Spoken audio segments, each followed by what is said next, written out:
Easy, both. I want people to be afraid of how much they love me. Matt Skraby wraps up a full day of live and local sports talk. And that is the whole problem with aliens. You just can't trust them. Occasionally you meet a nice one, but usually they turn out to be some kind of big lizard. The Skraby Show starts now on 97.3 The Fan. Hello and welcome into the Skraby Show for January 7th, 2026. Thank you for joining me. We have a long way to go to spring training, but we don't have a long way to go to spring training. I was actually looking through some of my Skraby Show notes from last year around this time, and a lot of it was complaining about the fact that they didn't have their roster filled out. So I said it last night. I'm not going to complain about the roster anymore. I'm going to wait and see what happens. But, there's a certain point where you draw the line at worry. And I'm not going to worry until about halfway through spring training. But the Padres, they have an interesting spot that they're in, because I wanted to tie it up like this. The Padres, according to the San Diego Union Tribune and the Padres and everyone, they sold out season ticket memberships for the fourth straight year. The team announced today they have capped season ticket sales each of the last 3 seasons, with the number of season ticket memberships sold for 2026 setting a new franchise record. Now, here's where it makes me think everything is going to be okay. Because if you are indeed selling season tickets and selling out season tickets year after year after year, you can only make more money if you keep the team good. So there, in my mind, it doesn't make any sense for the Padres to raise the ticket prices in order to produce an inferior team. The only way they're selling out these season tickets are if they are good. I don't really think that people, I know people don't want to go back to the dark Padres ages. But I get a lot of complaints about the raise in ticket prices, and let me tell you, I don't like when things are the price of things are raised throughout the years. I even said I think that the people I really feel bad for are the ones with season tickets that have had them for a long time, and they went through all the bad years. I think there should be some sort of grandfathered in rate, and maybe there is, but I haven't looked at it. But I think that if they want to keep selling out, they have to produce a team that wins. That is how it's going to work. So when I see that season tickets are sold out, number one, that tells me a lot of people are very excited about the season ahead. And a lot of it also tells me that the Padres are doing good business right now, because things are going their way. And with a potential sale, you want your team to be good so that it's more attractive for potential buyers. That's what I mean. It makes sense in my head. I don't know if it makes sense in anybody else's head, but there's no way I think they continue to sell out season tickets year over year over year if they don't produce a team that's going to win games. And the Padres over the last 5-6 years, they have won games. I mean, obviously there were some years that they weren't great. 2023 comes to mind. But I really do think this tells me something. It might tell me more about the fans than the team. But if I'm Eric Grupner and co., I'm thinking we can keep doing this every year as long as we keep the roster producing winners. So when I get messages about, hey, what do you think about season tickets being sold out? That's what I think, is that it's better business to have a good team than it is to have a bad team.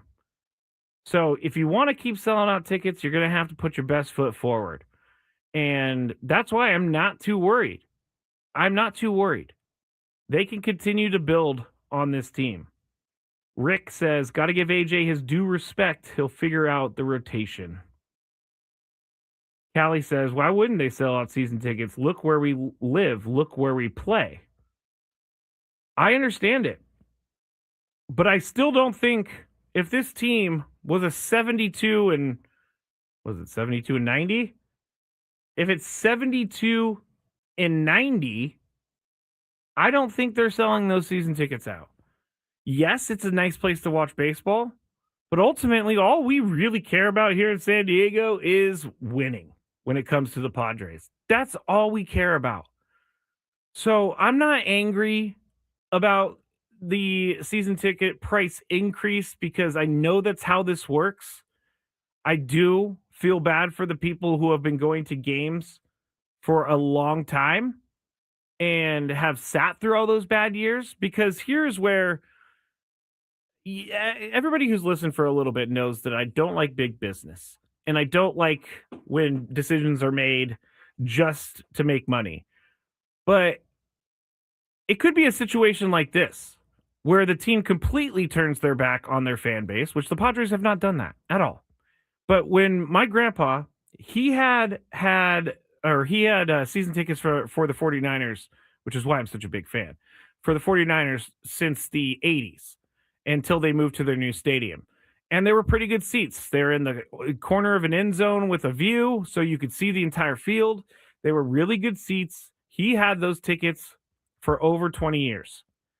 And when they moved, the 49ers, when they moved to Santa Clara, they decided that my grandpa's 4 tickets that he had, they were going to charge $15,000 per seat for a personal seat license.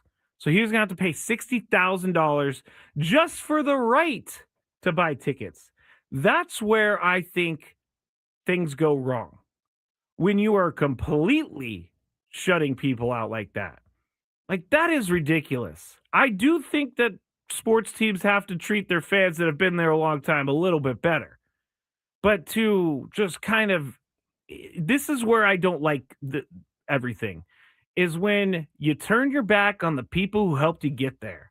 That is what makes me most angry. And so I bring up the 49ers to say, Padres aren't doing that. So we're in a better situation here than my grandpa was with the 49ers. It was a hard decision for him. He had season tickets since the 80s. He saw Joe Montana, Jerry Rice with those season tickets. And they moved to a new stadium and all of a sudden he's not good enough for them? It's ridiculous. It's ridiculous. So the Padres aren't doing that to the fans here, which is a great thing, obviously. It's a great thing. The weighted average increase of tickets, 7% more than last season. And yes, they have raised season tickets for a 5th straight year. But if we want to win, they're going to have to raise ticket prices a little bit. Now, I don't want to see anything crazy. Believe me, I am not someone who is made of money. I am not someone who can spend $150, $175 on a Padres ticket, multiple times a year. So I want to make sure that I want to make sure that they help the fans that got them to this point. And I've heard from a lot of fans saying that they love the Padres organization, and they have been part of the Padres organization for a long time, and they're willing to pay those prices because they know that they're going to see good baseball if they pay those prices. I see on the chat a couple, let's see. Jack says 75% of people at Pods games nowadays couldn't care less if they win. I do, at the game, I do kind of understand. But I do think that the party that is Petco Park during a baseball season, every single visiting team that comes in here and leaves says, wow, that was a great environment. It's a Tuesday in June, and this place was rocking. They love it. So that's why if they don't win, that party goes away, and they want to keep that party. They want to keep it. But I do agree that some people nowadays go to the games just just as a socialization thing, which I don't disagree with. I mean, I think it's great. Socialization. Trevor says, party at the park. Cole says, Skraby, thank you for having this show. Perfect way to unwind after bad days on the job. I'm sorry you had a bad day, Cole. Go back and look at my ghost pepper challenge from 2:20 p.m. It wasn't my challenge. It was actually Adam's challenge. I ended up getting myself involved with it. Somehow, just sitting here. And then boom, I get involved in that. So I didn't actually expect to come on and go that deep into the ticket prices and all that. But when I started reading and when I started thinking, that's what it tells me. That's what it tells me, is that they are going to try and keep competing. Let's see. Prolific sent me something. Let me look at this in the break, and then we'll talk about it. But I'm trying to think if I should go to break or not, or if I should just start a new story. No, I'm gonna go to break, and then when we get back, we're gonna talk about AJ Cassavell. We're gonna talk about him on the show earlier. The guys asked some questions about the Padres roster, so we'll get an expert in AJ Cassavell from MLB.com to come on or to answer some questions for us. And that's on the other side on the Skraby Show, 97.3 The Fan.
Back here on Steve Palace, 97.3 The Fan. Sorry to everybody on the YouTube chat. If you saw the creepy picture that I put up, I just haven't deleted from like the longest time ago. I talked about this. There was a guy who was caught on a Ring camera in like a really scary mask, and I accidentally put that up on the screen. So I'm sorry to everybody who I scared with that. Matt Skraby, as I said, Skraby Show. And as I said, 97.3 The Fan. If you want to watch the show, you can go on Facebook, search 97.3 The Fan. You can go to my YouTube at The Skraby Show. You can go to 97.3 The Fan's YouTube, just typing in 97.3 The Fan. We have a Twitch stream, 97.3 The Fan, and X, 97.3 The Fan SD. Also, Odyssey, the Odyssey app. Go to the Odyssey app, typing when it's Gwen and Chris time, type in Gwen and Chris, type in 97.3 The Fan, type in The Skraby Show, and you'll be able to find everything from our station. You can find podcasts and things like that. You could also, when you're at my YouTube, please subscribe. I'm supposed to say that because that's what they tell me, but I never say it because I forget. So if you go to my YouTube, at The Skraby Show, SKRAB as in boy, Y, then please subscribe. We are broadcasting live from the Bill House Studios because we know how.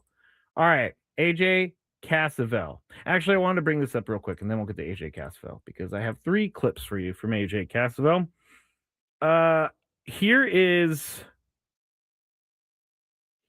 a tweet from Pete Thamel because Ty Simpson has declared for the NFL draft, and I guess his father, UT Martin football coach Jason Simpson, called a bunch of, or someone called a bunch of NFL general managers, because when I saw this story, I was like, what?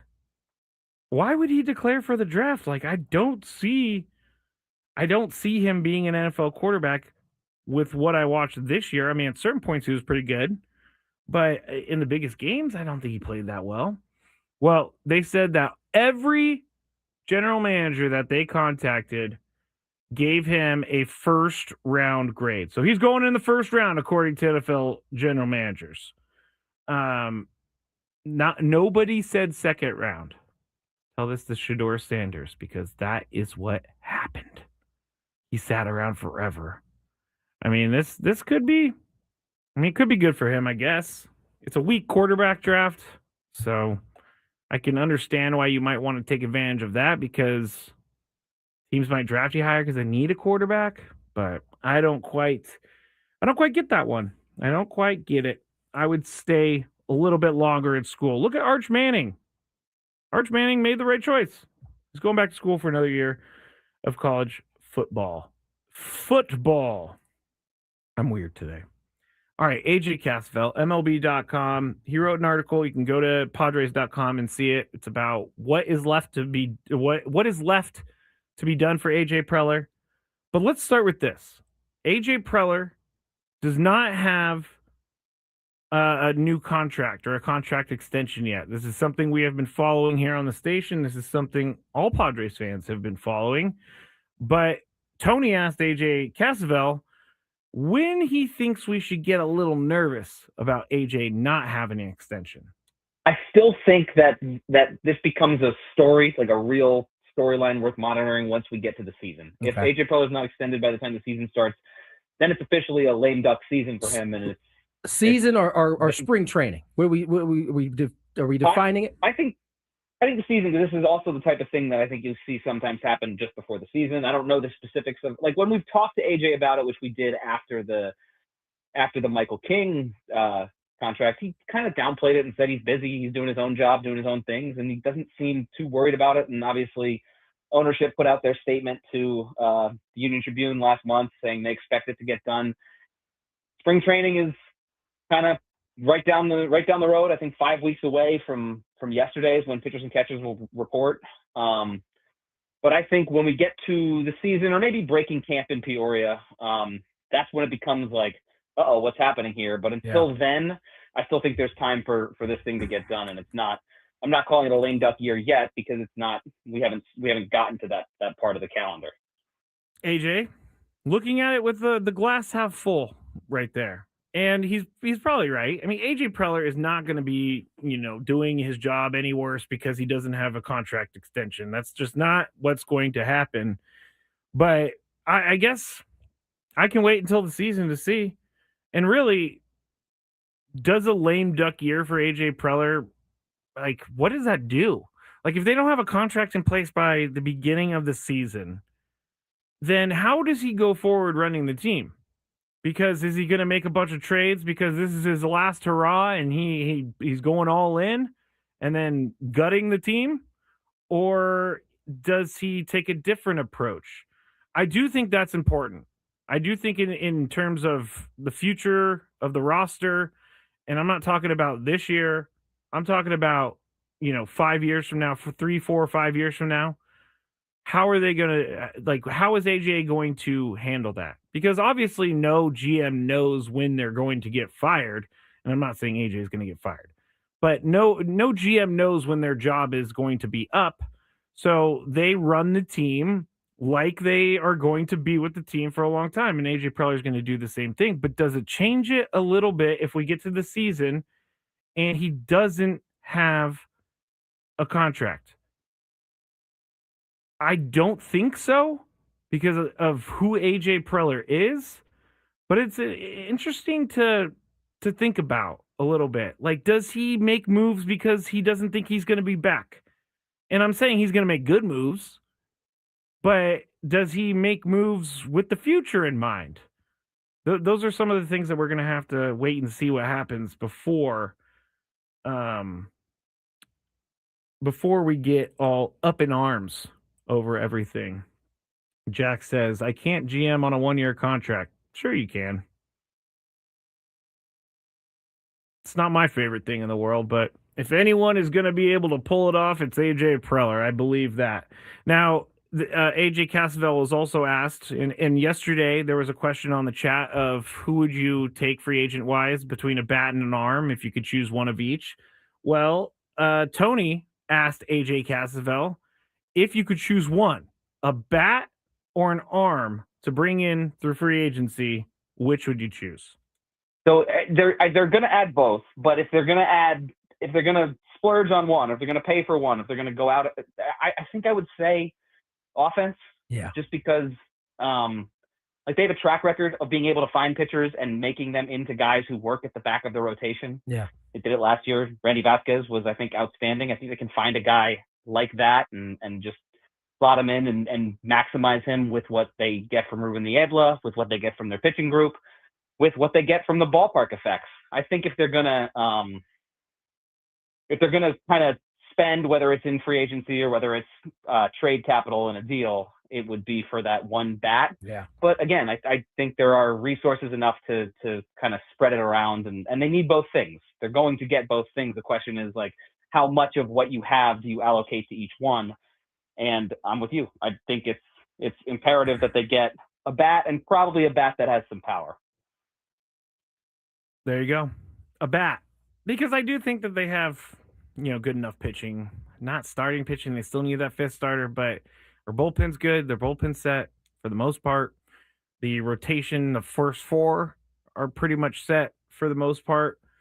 So going after a bat is a smart idea. I thought Ryan O'Hearn was actually going to come back to the Padres. I didn't think that he was going to go anywhere else because there's a perfect spot for him open right there at first base. And there's a perfect spot for him in the lineup with his bat. Perfect spot, first base. He chose the Pirates, though. So I don't even really know what went into it with the Padres, whether or not they did offer him contracts and things like that. But that is going, because we saw this last year. We saw that when the Padres didn't have a DH that was a traditional DH, things were not as good for them at the plate. When you have, here I go, trashing Luis Ariz again. When you have Luis Ariz DHing, you're not getting the most out of it. So I do think that they need to bring in a big bat as a DH. I would like to have a DH on a team that is a DH and not something where, hey, we're going to give this guy a day off in the field, but we're going to still put him in the lineup. And so we're going to DH him. Like, if you have a real DH, an actual DH, that would allow you to give someone a full day of rest instead of having them be the DH on the day that they're off. Jack says, who you want at DH? That's a far out question. It's 2 days in a row I've said that. I don't know. You know what? That's my goal. I'm gonna go and look through everything and find an affordable DH because I think there's got to be one out there. There's got to be one out there. But I think AJ's right there with the bat. Now, Michael King was unexpected to come back to the Padres. It was unexpected. I did not expect it. I don't think anybody expected it. I know we're all very, very happy about it. But AJ Cassavell, we asked him, can we expect another big name? Because I don't know that I expect one, but does AJ Cassavell expect one? I think that's the one big move in free agency the Padres would make.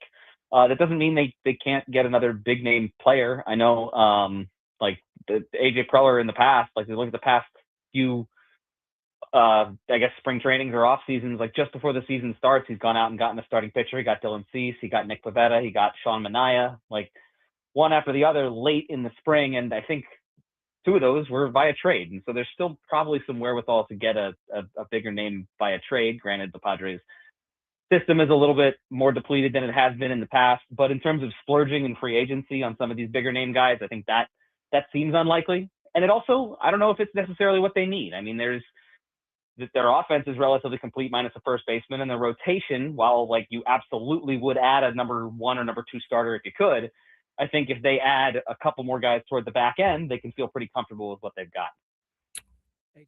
All right. Thank you, AJ Cassavell, for coming on the show today and giving us some information. If you want to hear the full interview, you can go to 973thefansd.com, go to the podcast section. You can also go to YouTube, 97.3 The Fan, or Gwen and Chris SD on YouTube, and you could find it. We did it about 40 minutes into the show. Right before the AJ interview is the ghost pepper eating challenge. So if you missed that, then you need to go back and watch it. I'm going to post it a little bit later. I haven't had a chance to do it yet. It's been a hectic day. Trevor says, Goldie, Paul Goldschmidt. I like Paul Goldschmidt. I don't know. Let me see. I don't know what he would command in the pay department. And I also don't know. Well, last year. All right. Last year, he had a better year than I thought. 1.2 WAR, 489 at bats, 274 batting average. Now, where his where he's not doing things that he used to do, his power was way down last year. He only had 10 home runs last year, and for 4 seasons before that, he had more than 20 home runs. So he's a home run guy, but he hasn't been hitting home runs. His OPS was a His OPS was 730, 731. 731. That's what it was. I'm seeing a lot of numbers. In 2022, he was very good. He hit 317, 981 OPS, 35 home runs, 115 RBIs. That's a great year. That is a really great year. But Goldschmidt, he's a veteran. I think he plays good enough defense. I think I'm good. I'm good with that if they decide to bring him in. Yeah. They just got my stamp of approval. So, AJ, bring in Paul Goldschmidt. See what happens. But now that I think about it, for the 1 second that I've thought about it, we've already kind of done this, haven't we? Is Paul Goldschmidt in the same realm as a Nelson Cruz or a Matt Carpenter? I don't know. Because I know I don't want that. Oh, wait. Who was it earlier this year? Oh, Yuli Gurriel was another one. Jason Hayward. Is he the same guy as those guys? Paul Goldschmidt? Is he Jason Hayward? Is he Yuli Gurriel? Is he Matt Carpenter? Is he Nelson Cruz? I think he's probably a little bit better, but I definitely don't want to be stuck in another situation like that because we all know it was very, very frustrating. Getting a Cody Bellinger from the chat. I mean, I wouldn't hate Cody Bellinger, but I just think he's going to be way too expensive. Way too expensive. Wow. Breaking news right now in the NBA. I know I don't talk about the NBA all that often, or if ever, but Shams Charania is tweeting that the Atlanta Hawks are trading four-time NBA All-Star Trae Young to the Wizards for CJ McCollum and Corey Kispert. There you go. Trae Young on the move. All right. We're going to go to break. When we get back, I'm going to try to explain this Las Vegas A's trademark thing. And then we still have the Daily Gripe. And then there's some really, really terrible news out about Rashee Rice. We'll get into that a little bit as well. Not a fan of talking about these things, but they are important to talk about, so we will. And that's what you're going to get on the Skraby Show on 97.3 The Fan.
Final segment here on the Skraby Show, 97.3 The Fan, broadcasting from the Bill Howe Palace, as we're calling it now.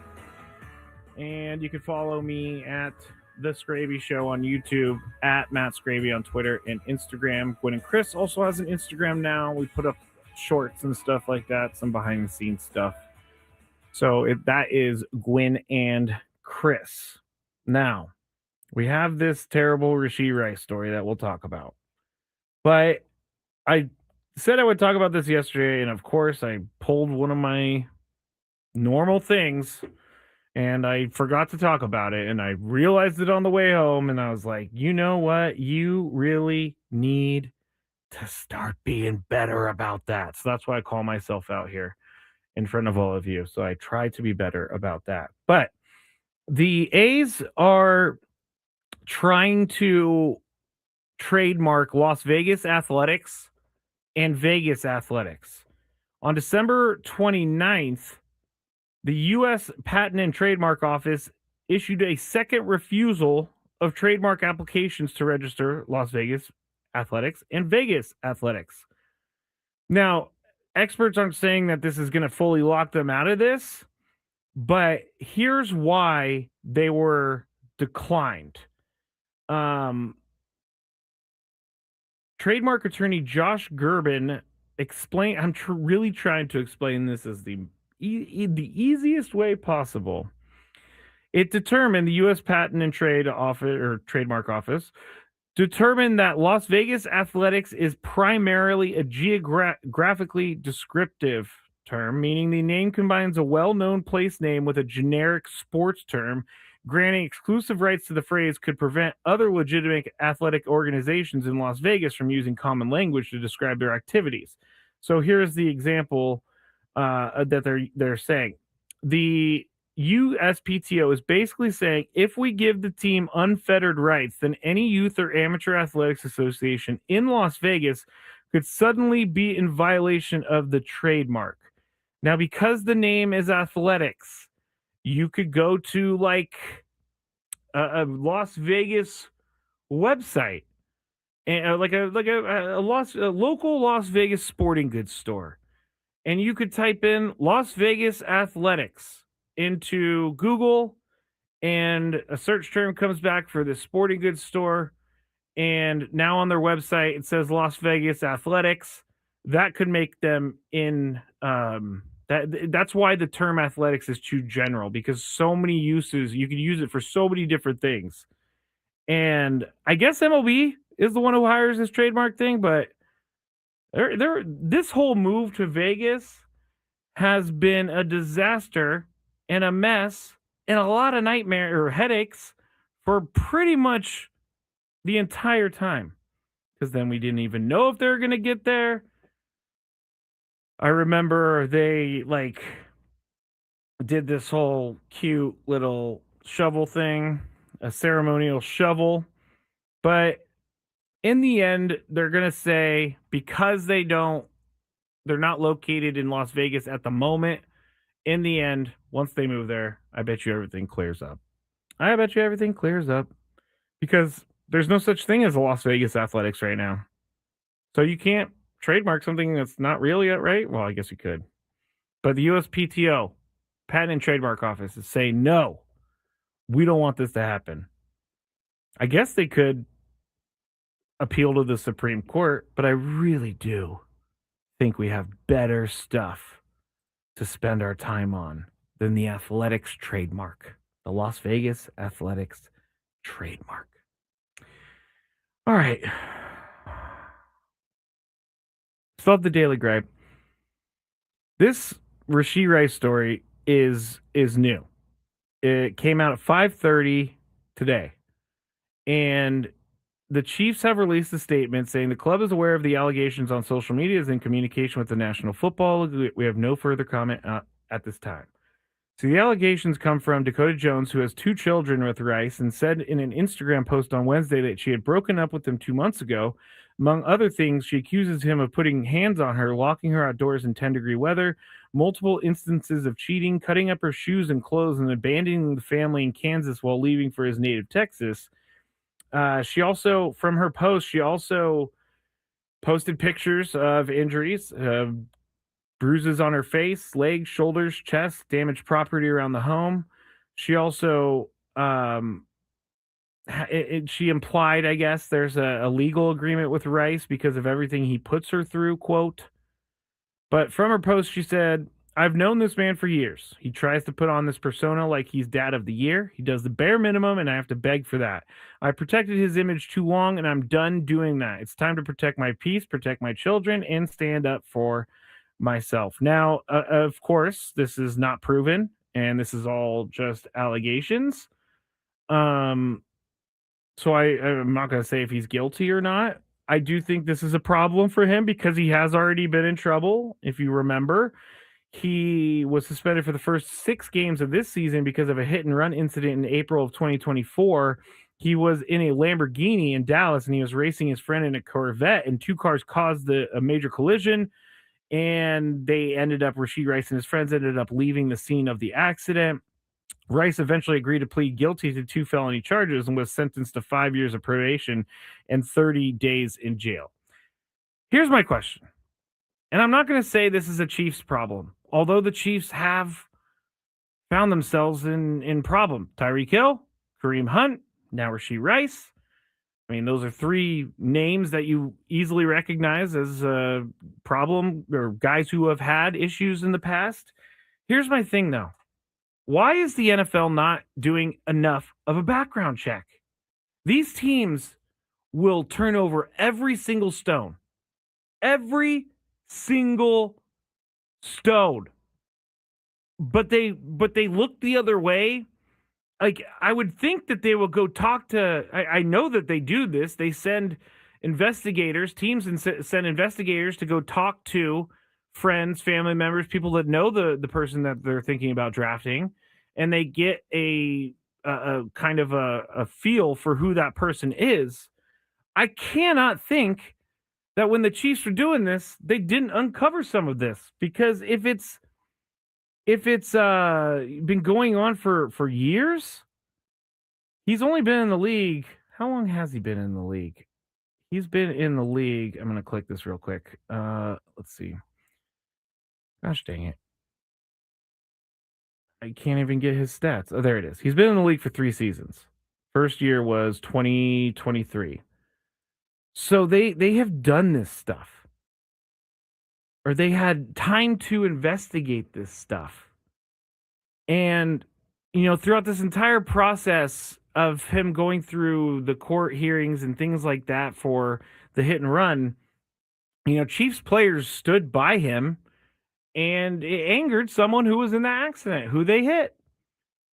Travis Kelce was one among the players to wear a free 4 shirt during warmups, while the wideout was serving his suspension. Quarterback Patrick Mahomes said a month after the crash that he was trying to mentor Rice into becoming the best person you could be in society, while head coach Andy Reid praised his growth in training camp in August. I don't believe it. I think NFL teams, I don't want to say the Chiefs because everybody knows I hate the Chiefs, so this is not a Chiefs thing. Just happens to play on that team, and there happens to be a lot of things from the past. But I if I'm an NFL team, these are the guys that we don't want in the NFL. I don't care how good you are at football. If you do bad things in your everyday life, you should suffer the fate of everyone who does bad things in everyday life. And that's get in trouble by the police or whatever it is. I wish, and it will never happen. It will never happen. Like, it's just never going to happen that a team looks at a guy and says, ooh, you're kind of shady. We don't want you in the NFL. But because he can play football, it's all good. That stuff really bothers me about professional sports. Really bothers me about professional sports. When you just look the other way all the time, no matter what someone does, you look the other way. And then certain times they're like, oh, this guy did something so bad, we're just going to drop him. But then you got Stephon Diggs in New England, who has a felony strangulation charge against him that happened earlier in December of last year. The NFL needs to take harder stances on this stuff. They do. I thought a 6-game suspension for Rashee Rice was actually a pretty fair suspension for what he did. And all of the things that I read about him after the hit and run accident were that he was trying to make this right. That he was trying to own up for his bad decisions.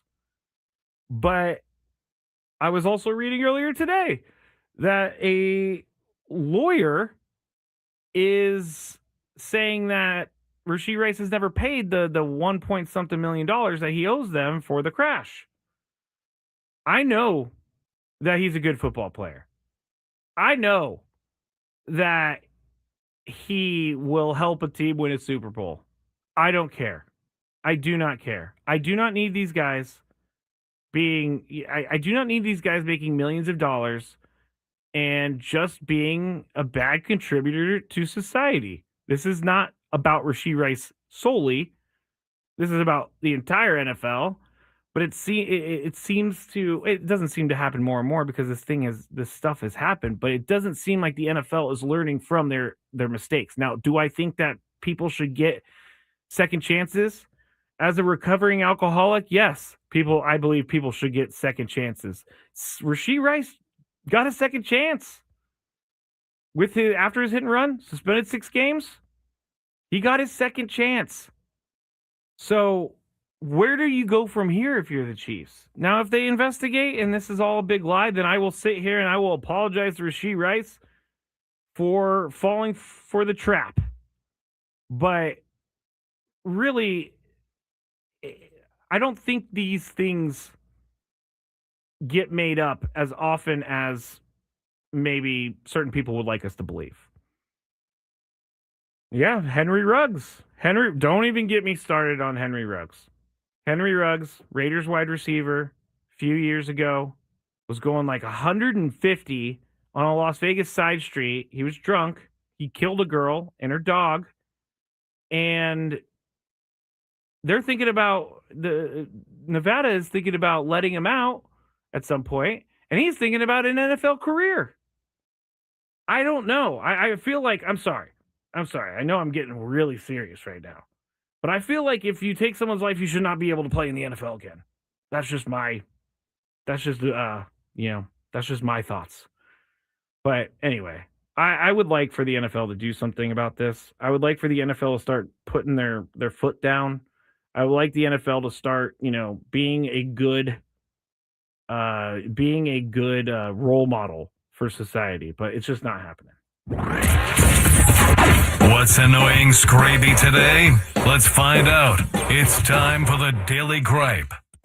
How could I forget Antonio Brown as well? Antonio Brown is a couple weeks ago he was facing an attempted murder charge. I don't know where that went, but Wet Bandit Bates. Only way out is trading Tatis. Sad, but it's the truth. It's definitely not the truth. If the Padres, here's my daily gripe. I'm going to change everything about my daily gripe. My daily gripe is when people say to trade Tatis. Because it would weaken your team if you trade Tatis. It would weaken your overall team. You cannot replace a guy like Fernando Tatis Jr. And you're not going to trade him for prospects. You're going to have to trade him for good major league players. Fernando is not going to be traded. Now that I say that, I'm going to knock on wood. But I can't say he's not going to be traded, but I'm going to say I'm pretty sure he's not going to be traded. Maybe in years from now. But Fernando, I don't think he's going to be traded. They said, then who goes? I don't know anyone has to go, but I have seen a lot of Nick Pivetta, trade rumors. We've talked about those, but I don't think that is the answer either. Manny's definitely not getting traded. Xander's not getting traded. Now, you could trade Ramon Laureano. You could, I've said this before. I tend to like to keep things the way they are. Jake Cronenworth, maybe. But Fernando, I'm sorry. You can't trade that guy. You cannot trade him. I will be so sad if I ever see Fernando Tatis Jr. hitting home runs for another team. That would be very depressing for me. So, do they need to trade anyone? I don't think so. Is it going to happen? It could happen. I think it could happen, especially with AJ Preller, but I do not think Fernando's the guy that goes. All right, that's it for the Skraby Show. Thank you so much for joining me. We'll be back tomorrow, Gwen and Chris, 2 p.m., and another Skraby Show at 6 p.m., 97.3 The Fan. Have a great night, everybody. Hot takes, honest opinions, real San Diego sports talk. You'll get all that and more right here on the Braden Soprennett Show. I'm not holding back. It's the Braden Soprennett Show, weekdays from 10 to 2 on San Diego's #1 sports station, 97.3 The Fan. What's up, everybody? Nick Costos here to help you beat the books with Westwood One Sports. Coming up Sunday night in the Pro Football Playoffs, New England, a 3.5-point home favorite against Los Angeles. Total of the game is 46. And LA's offensive line is in total disarray. but New England's defense is not great, and I think LA can score enough to keep this game inside the number or maybe win it outright. Give me LA plus the 3.5. Bet smarter and beat the books. Download the BetMGM app today. You know the rush when you reach that goal, when something you've worked